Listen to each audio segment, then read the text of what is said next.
सबसे पहले जैसे हम बेसिक बताते हैं हमेशा कि यूनिफॉर्म का सही तरीके से पहनना, यूनिफॉर्म का मजाक ना बना जाए, यूनिफॉर्म को यूनिफॉर्म की तरह पहने।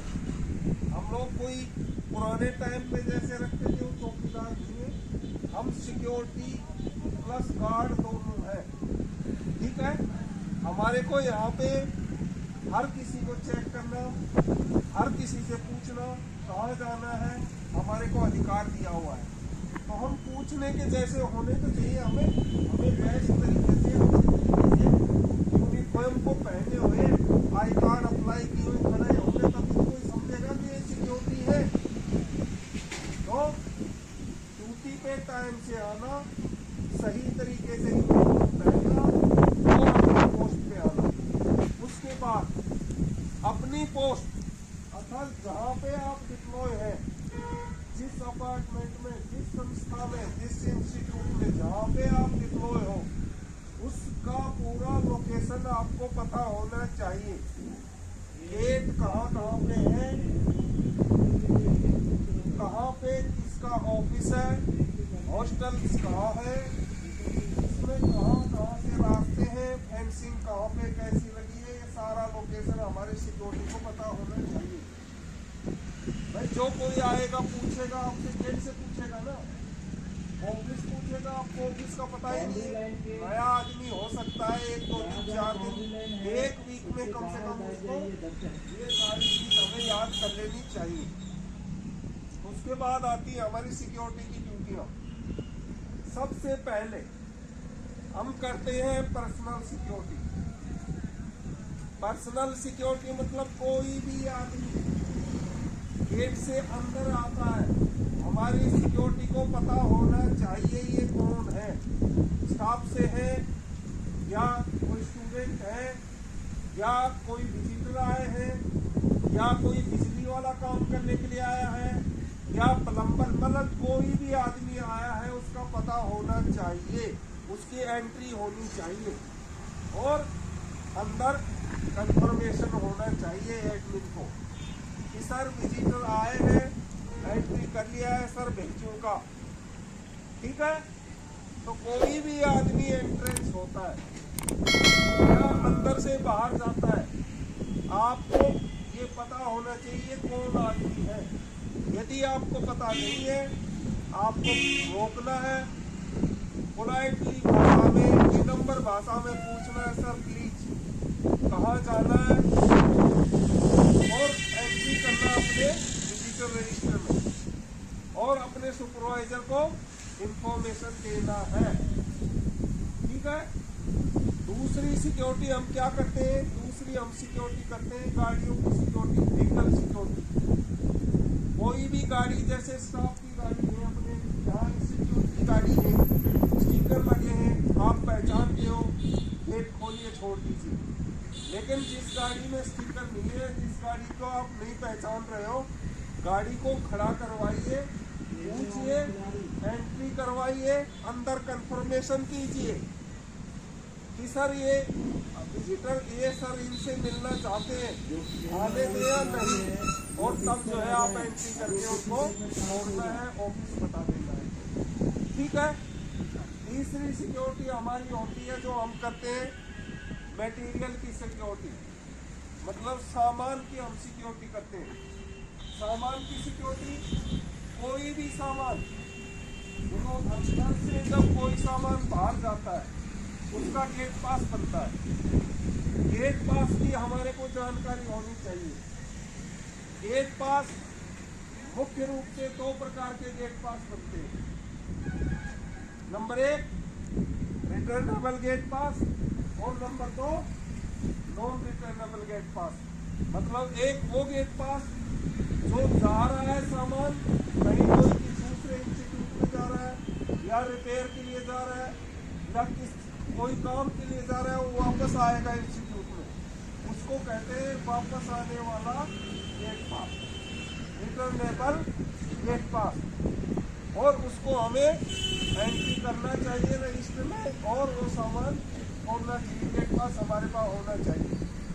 अब मानो उसको टाइम हो गया, महीना हो गया, 1.5 महीना हो गया, वो सामान नहीं आया, तो आपको एडमिन के या आपके सिक्योरिटी जो देख रहा है उसके अंदर में डालना चाहिए कि सर ये सामान गया था, नॉन रिटर्नेबल गेट पास से गया था, लेकिन अभी तक ये सामान आया नहीं है। ठीक है। दूसरा गेट पास होता है नॉन रिटर्नेबल, अर्थात जो ये सामान इधर से जा रहा है ये वापस नहीं आएगा। तो उसमें गेट पास में चेक करने वाली बातें क्या क्या चीजें आप चेक करेंगे? सबसे पहले डेट, उस गेट पास में डेट आज की ही है क्या?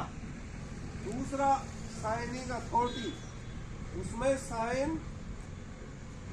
साइन अथॉरिटी के हैं या अपने अपने साइन करते हैं? यहाँ पे कैसे करते हैं? जैसे भी करते हैं साइन, अथॉरिटी वाले साइन है तो हम सबको वो साइन पहचानने चाहिए।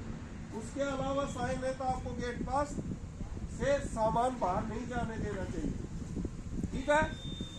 दूसरा, बाहर से आने वाला सामान, अंदर से जाने वाले सामान का गेट पास बनता है, बाहर से आने वाले सामान का इनवॉइस होता है।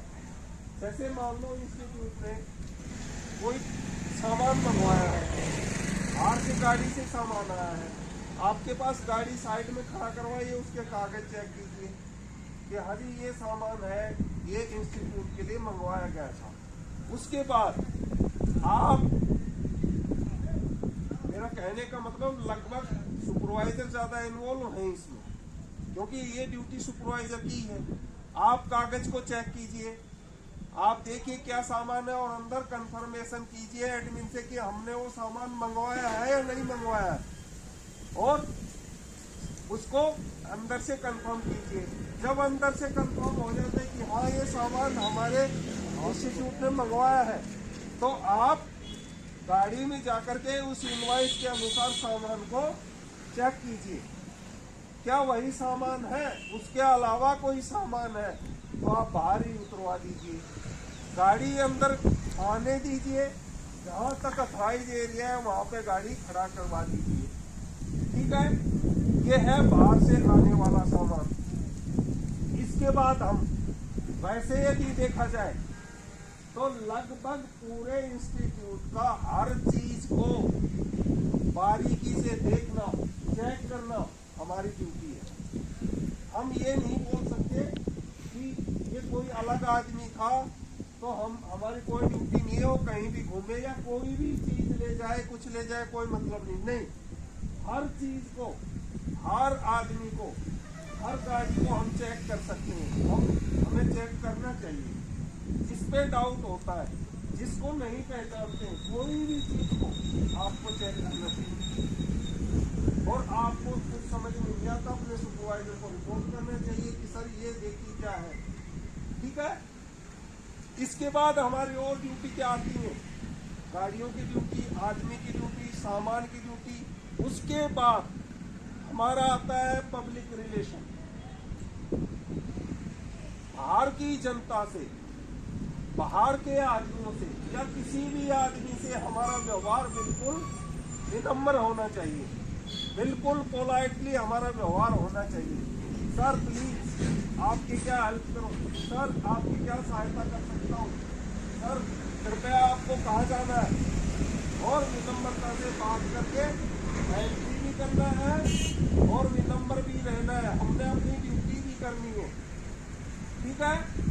तो पब्लिक के साथ हमारा संबंध बिल्कुल सरल होने चाहिए। सरल का मतलब ये नहीं कि छोड़ दिया जाए, नहीं, हमने अपनी ड्यूटी तो करनी है, हमने सबका एंट्री करना है, उसके बारे में जानकारी लेनी है, कौन कहाँ से आ रहे हैं, किससे मिलना है, पूरा जानकारी लेनी है। लेकिन उसके साथ हमारी लैंग्वेज, हमारी भाषा विनम्रता की होनी चाहिए। उसके बाद एक मुख्य पॉइंट आता है कि हमारा गश्त लगाने वाला ड्यूटी, पेट्रोलिंग कहते हैं जिसको, पेट्रोलिंग ड्यूटी। पेट्रोलिंग में दिन हो या रात हो, ईमानदारी से यदि पेट्रोलिंग की ड्यूटी हमारी सिक्योरिटी गार्ड करती है तो चोरी होने के 90% मामले खत्म हो जाते हैं। केवल पेट्रोलिंग सही करने से।